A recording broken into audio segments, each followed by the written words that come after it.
Welcome to our Educational and Clinical Counseling Program Application Workshop. I'm Leanne Kuhn, Director of the Office of Credentials, and I'm so glad you've chosen to watch this application video. To give you some context, my office is where your application is reviewed in the School of Education before it moves to the program directors for an admission decision. Over the past year, we have identified a few of the required items that when uploaded incorrectly can really slow down the application files and delay admission decisions. My hope for this video is that I can share some specific examples and the important information that you need to ensure your application packet moves through all of the steps and you receive a favorable admissions decision as quickly as possible. Just a little side note, you will hear me use the acronym CTC several times. The CTC is the California Commission on Teacher Credentialing. This is the organization that makes all of the regulations and sets standards for all California credential preparation programs. When you've completed your program, your credential will be granted by the CTC. So let's get started by looking at the application and identify some areas of concern that I mentioned earlier. So when you first open up your APU application, you will be asked which program you would like to choose. If you're unsure of what program would meet your needs and help you reach your goals best, then we would encourage you to speak to a program representative at the Graduate and Professional Center before you move on with your application. Once you've decided on your program, you will open an application that looks something like this. So you'll see my application, the program I've chosen is here, and the term in which I'm choosing is here, as well as the campus that I would like to attend. The first section is all about your demographics: name, email, phone.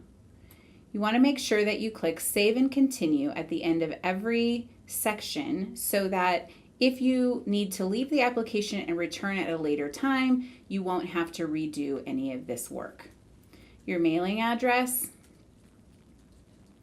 again, save and continue, and your citizenship information. Current employer, save and continue, and then additional information. So the very first tricky spot we get to is the Social Security number and birth date. For the School of Education programs, it's very important that you enter your Social Security number and your date of birth. I know that some people feel uncomfortable with this because it's an online application. However, during your application review, we need this information to verify that you have an active CTC document, which we're going to talk about in just a minute. But we can't do this verification unless we have your date of birth and Social Security number. So if it is not included here, your application will be stopped in the process, and we will have to wait until we receive that information from you at a later time before we can move your application onto the program. Please know that we deal with all student information in the most confidential manner possible, and that your Social Security number and date of birth will not be shared with anyone outside our university. Make sure you save and continue. All right, the next section is going to be your college history information. You want to make sure that you enter in your undergrad university as well as your degree that you earned. Please note that for all education counseling programs, you must have your BA posted at the time of application. So if your BA is not going to be posted, you will want to wait and apply for the next term. You have several different opportunities to enter in undergrad or community college transcripts here, or information, excuse me. And then you're going to get to the part of the application that talks about transcripts. You want to make sure that you request your official transcripts that show your BA is posted to be sent to the Graduate and Professional Admissions Department. Transcripts must be in a sealed envelope from your undergraduate institution and addressed directly to the Graduate and Professional Admissions Department. If your institution sends digital transcripts, they must be sent directly to gpadmissions@apu.edu, and we'll have that information at the end of the presentation as well. Keep in mind that sometimes official transcripts can take a while to receive, so make sure you make those requests early. And again, remember that all educational counseling programs must have a BA posted at the time of your application to be considered for admission. Our program expectations for admission is a GPA of a 3.0 or higher. But if your undergrad GPA is lower than this, that doesn't mean you won't be admitted, so we would still encourage you to apply. If your GPA is lower than a 2.5, there is a list of departmental exceptions that you should take a look at in order to meet an admission requirement and receive a more favorable admissions decision. These are the departmental exceptions here that are listed in our catalog. One thing many of our ed counseling students do if they have a lower than 2.5 GPA is they may take some post-baccalaureate classes or units and show successful scores and grades on those classes, and that would help you to meet one of the exceptions for a low GPA. We encourage everyone to apply, even if this may be your situation. Don't be discouraged. Apply and work to meet one of those exceptions. The next section that you come to in your application is the recommendation section. There's some good help text here to help think about who you would like to send those recommendations to. The important thing is that you choose 3 references who can speak directly to your academic or professional aptitude, behavior, competence, character, and willingness to learn. Make sure it's someone who has seen you in action in a leadership, employment, or educational role. Please don't send these to family members or personal friends. These references are looked at carefully during the admissions process to determine if you will be a fit to our program. It's always a good idea to give the person you are choosing as a recommender a heads up that they will be getting an email so that they don't miss it in their inbox. So let's talk about how this works just a little bit. You will give the information for 3 different recommenders by entering in their first, last name, and email. Then you will answer the question about whether you waive access to the recommendation. You will do that 3 times, and at the end, when you press save and continue, an email will be sent directly to these 3 recommenders. They will open that email and have an online form that they can fill out regarding their recommendation of you. They can save and come back to this form, and when they have decided to submit, we'll submit that and it will go directly into your application. There is nothing for you to collect or upload in this section. Now, if one of your recommenders decides they don't want to fill out the recommendation for you, they will click decline, and you will receive an email that states you need to choose another person for a recommender. Or if you decide at some point in the process that you would like to choose someone else, you are always welcome to come into your application and change any of this information in the recommendations section, and a new email will be sent once you click save and continue. Recommendations are looked at very carefully, so please make sure that you choose carefully who you would like to have as your recommender. Also, if one of your recommenders tells you they did not receive the email, encourage them to check their spam email box, because we have noticed that sometimes those emails go into that box. All right, the next section of the application is your application essay. And for our educational counseling students, The essay is in the form of a 5-page autobiography describing your personal and professional history. It's very important to upload a well-written piece that speaks to your experience, personal and professional history, why you are applying to the program, as well as your goals for the future. These are read by multiple people, and it is truly an opportunity for you to introduce yourself and make a great first impression. This is also your opportunity to highlight your writing skills. Correct grammar and well-structured thoughts and ideas should be included. It is best to upload this document as a PDF so that the format is unchanged from what you intended. So make sure that you save that as a PDF and then upload. Anytime you see this cloud here on your application, that's how you will upload documents. Click on the cloud, choose your file, and it will automatically be uploaded into your application. Always remember to choose Save and Continue so that you don't lose the work that you've already done. The next section on the application is your resume. You want to submit a professionally structured resume, especially highlighting any experience you have had in the K-12 school system. Again, it is best to upload a PDF document of this if possible. We have had some issues with people uploading a document from their phone or tablets, and sometimes that changes the format. So you want to be careful there and make sure you upload a PDF document.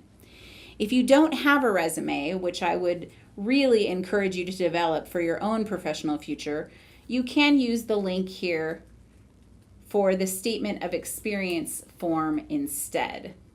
And so that would be something that you could fill out, and then it will automatically attach to your application.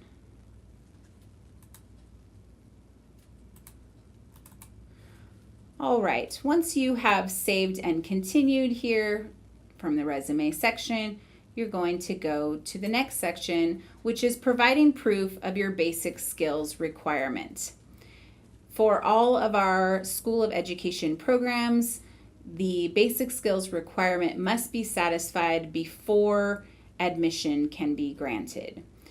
Most people choose to meet this requirement by taking and passing the CBEST test. And so when you do that, the item that you will want to upload into this section is your CBEST official score report, which looks like this. We will know it's you because it'll have your name and address as well as the last 4 numbers of your Social Security card. Some people choose to just send us a copy of one of these sections that I'm outlining, and that is fine as well. What is important is that it has your first and last name and your last 4 digits of your Social Security number on it, and it shows that you passed. So that is the document that we will be looking for, proof of your CBEST passage. Now there are 2 other ways to meet this requirement as for basic skills, and that would be with an ACT assessment score, and your scores would need to be for the math section 23 or higher and the English section 22 or higher. Also, an official score report of an SAT with a score of 500 or higher in the area of math and 500 or higher in the area of English. If you do not have official score reports, you will need to order these reports from Pearson for CBEST or from the College Board for ACT or SAT. Now, some of our students have reported to us that it is sometimes very difficult to get a score report from the College Board. So if you choose to use an SAT or ACT as proof of your basic skills, we've learned that it is best for you to physically call and request that a hard copy be sent to your home for credentialing purposes. And that is the key word, for credentialing purposes.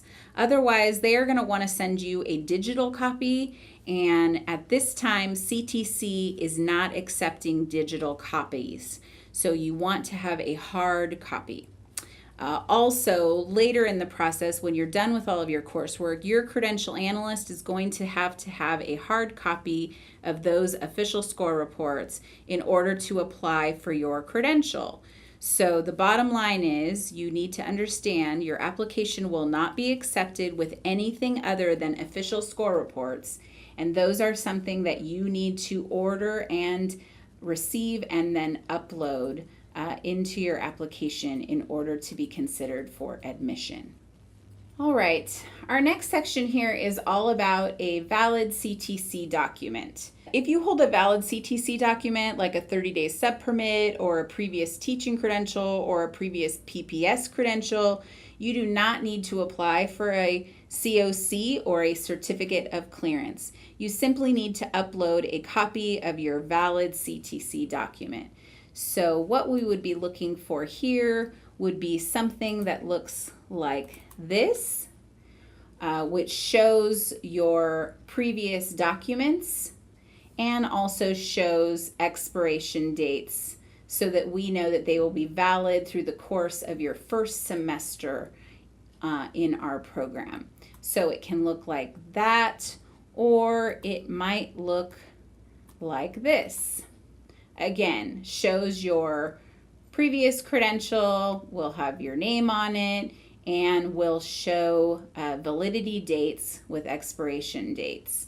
Now, if you do not have a valid CTC document, you will need to apply for the Certificate of Clearance or COC. In that case, once you have applied for that, you would upload the exact same document as this. However, it would say Certificate of Clearance in the document title. If you do need to apply for a COC, that entails you getting your fingerprints done and going into the CTC, setting up an account, and paying for that before it can be issued. There is a link here attached to your application which gives you all of the Certificate of Clearance procedures very clearly and helps you with that process. You are also always welcome to call our office in the Office of Credentials. We are experts on the COC and how that works, and so if you get into any trouble with that, you are welcome to call our office. Now, it is very important that you do not send us your live scan request. This is the document that you would take to the fingerprint facility. This does not count for us as a CTC document. So this is not the document you will want to send as proof of your valid CTC document. Again, if you get into any trouble here, always feel free to call our office and definitely make sure that you check out this help text. We are looking for documents that have a certain length of validity through at least your first semester in our programs, and longer is much better. You have to have an active CTC document the entire time you are in our programs in the School of Education. Make sure you save and continue after you upload a screenshot or picture or scan of your valid CTC document. All right, we are almost done with our application at this point. There are just two important questions left: academic dismissal and prior convictions. If you answer yes to either one of these, you will be asked to upload a supporting paragraph about the situation and how it was resolved, as well as any public papers or court papers that would support your reporting here. So I've clicked yes that I've had prior convictions, and you'll notice that it gives me a prompt of what I then need to upload. If you've had any of these experiences in your past, please don't be discouraged. It definitely does not mean you won't be admitted, and once you upload those things, we will take a look at them, but it is not a deciding factor for us for your admission into the program. All right, last but not least, and very important to us, is our statement of agreement. At this point, you need to read and reflect on and then sign our statement of agreement.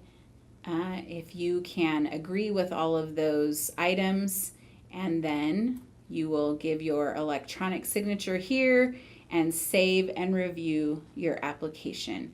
At that point, you would be done and your application would automatically be submitted to our Graduate and Professional Center Processing Department, which will take a look at all of your documents and your application and send it to my office for its next step in the review process.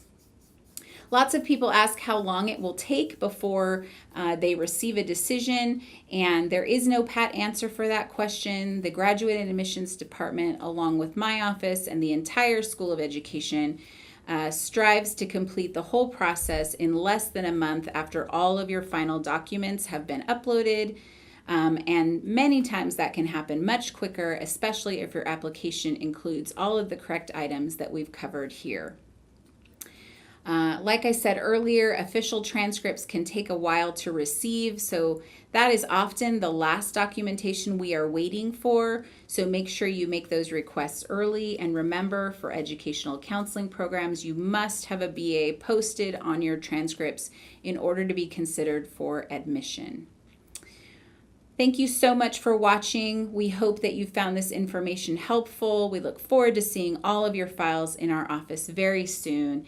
And if you have any concerns or questions about your application, documents to upload, or the application process, please always feel free to contact my office and or the Graduate and Professional Center. And you see the information here for those two contacts. Thanks so much.